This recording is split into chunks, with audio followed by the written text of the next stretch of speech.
Put Foot Foundation just goes to prove that it really does take a whole village to raise a child. The foundation supports underprivileged children in helping them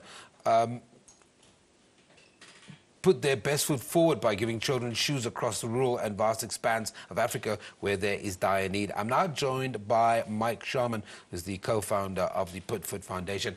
And if it looks like I'm struggling a little bit, it's because our auto cue is going up and down and across the page, and I'm trying to figure out exactly where we are. Mike, good morning, welcome. Hi Sam, thanks for having me. Let's talk about this initiative. This is amazing. I mean, just how did this come about? Well, the Put Foot Foundation really came about when we went on a trip of Southern Africa in 2011, and from there we went from Cape Town to Namibia, Botswana, Zambia, Zim, Malawi, Mozambique. And along the way, we actually conducted a shoe drop for children in Namibia. And from there, once the rally was completed, we said, hey, let's look at setting up a charity, because we wanted to make a difference and do something different. And we find that, you know, the symbolism of giving a pair of brand new school shoes, like, it makes an incredible difference to a young child's life. It says that need is born out of great necessity. And for me, it's just absolutely amazing. But give a sense to our viewers just how big or how prevalent this problem is across the board.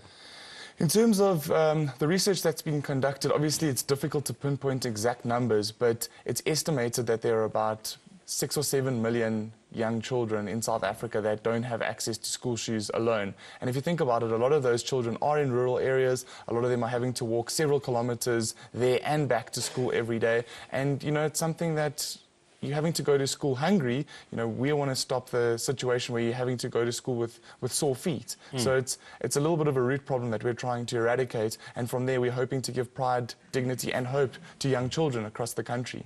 But you've raised it in a unique way by walking barefoot as an organization too. Yeah, so what we're trying to do is we're trying to create Barefoot Day on the first working day after Youth Day every year. So we've only had the second iteration this year, and fortunately it's starting to grow and it's starting to create a bit of a groundswell. Obviously social media helps and the penetration thereof. So yeah, we hopefully are intending to grow that into something that is adopted by different corporates, that people are willing to go to school, to work barefoot in the harshest conditions. So it really is something that we'd like to encourage all South Africans to do ongoing.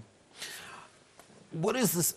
Talk to me about the conditioning, because for me, I always think one of the initiatives the government got right was creating a feeding scheme at school, because when kids are full, they can learn. Yes. When kids don't have shoes, what is the knock-on effect? I think it's a whole host of things, really, and I think if it comes down to transportation, to sport, to just your day-to-day life, I mean, we take for granted the fact that we have shoes on and that we're warm. And I think if you're in an environment where your feet are cold and your tummy is hungry or maybe slightly full, you know, it's one of those things that really prevents you from learning. And I think it's one of those things that some people might say that it's a bit of a gimmick or it's a bit of a novelty, but by starting off at the grassroots level with a little gift of school shoes, I think we're making a bit of a difference in the communities that we visit. And it's not just a once-off. We don't just give out shoes and then disappear and never come back again. We're constantly in touch with local leaders in those different communities, you know, keeping in touch, keeping our ear to the ground to see who is in need most. And we go and visit the children on a regular basis across the country in different provinces.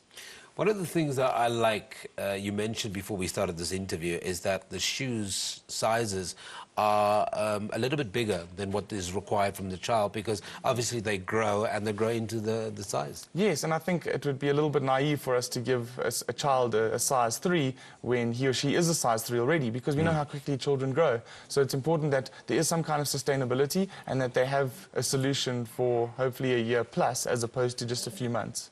I can only imagine, I mean, logistically this must be a bit of a nightmare, because you're trying to raise funds. How are stakeholders coming to the party? Have you managed to engage government? Are companies understanding what the vision of the organization is? I think it's one of those ones that we've been really fortunate to create a bit of PR around in such a short period. I mean, we've raised more than 2 million rand to date in the less than 2 years that the charity's been alive, and we've already distributed more than 6,000 pair of shoes. So we use our networks, we use people who are well known within their communities, and certain schools, there have been local government individuals who have been involved and have championed the cause. So there's a mixture of individuals and corporates that have come to the party, and we use almost like a pay it forward model. So we use social media to encourage volunteers to join us at the shoe drops. And if people participate and donate money, you know, we also encourage them to be there, because we don't want to just be a faceless organization that doesn't involve people who have donated. And when people are actually committed and involved on the ground, then they invite their friends for the next experience. And it creates this knock-on and almost real-world viral effect. And this community. Yes. Quickly, I'm sitting at home. I love what you're saying. I want to get involved. Maybe donate some money, donate time. How do I get hold of you? putfootfoundation.org. That's the easiest way. And then on Twitter, we're at Shoes on Feet, because we put shoes on feet. As simple as that. Okay, that's co-founder of the Put Foot Foundation, Mike Sharman, talking to us about something that I think is going to be a great little initiative if you want to get involved on a community level. It's called the Put Foot Foundation, and it's also the website .org. Go and find out more how you can get involved. Maybe you want to donate 50 pairs of shoes, 100, you never know.